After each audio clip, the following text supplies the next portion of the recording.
manusia ketika saatosna mempelajari dan memahami eta sifat-sifat kagagahan Gusti Allah, walaisa bidzalika fi hali taksirihim, sifat kagagahan Allah teu bisa jadi ketika seorang manusia lalawora nyumponan hakullah, lalawora intisali amrihi, nurut karena parendahan Allah, lalawora allafa bi ahdi, nohonan janji anu geus terikat antara urang jeung Gusti Allah.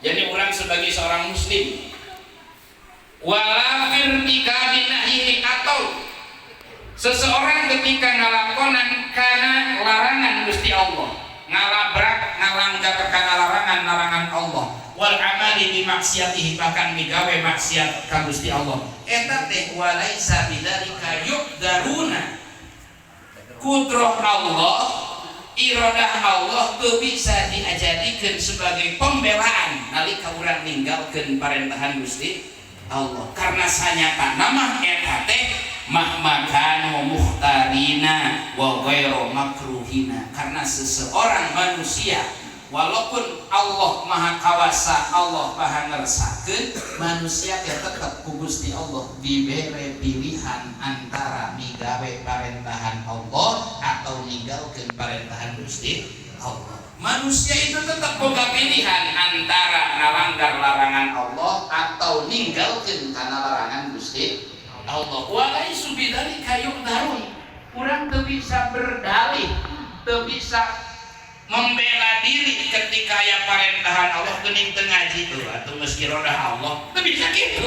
Eta nu dijadikeun alasan biasana, kunaon teu ngaji geus ku Allah cenah diiradahkeun pan jero eta nu hese eta na ngomeana ge ketika geus mamawa iradah Allah. Coba sok urang namun ngajakan hiji jalma kana kaharian, jawabanna mentok di kadinya kumaha cenah tuh tadi aing ngaji mah cenah lain kumu atuh ku Allah cenah geus ditakdirkeun ake takdir. Eta ceuk Syekh Abdullah Alawil Haddad, sagagah-gagahna Allah tetep eta sifat-sifat Allah walaisa ma'duruna, eta teu bisa dijadikeun pembelaan jeung pembenaran terhadap ninggalkeun urang kana parendahan Gusti Allah. Kunaon sabab? Mahmakanu muhtarina, karena urang geus boga pilihan. Mana urang diberi pilihan? Urang geus dibekali hiji diberi akal anu sampurna, dua datangna syariat Islam anu dibawa ku Kangjeng Nabi Muhammad sallallahu alaihi wasallam. Lalu di mana kemudian fisik urang kuat, kecuali engke aya udzur syar'i. Aya udzur syar'i geus siap-siap rek ngaji beledak teh ka guludug, teu kudu ini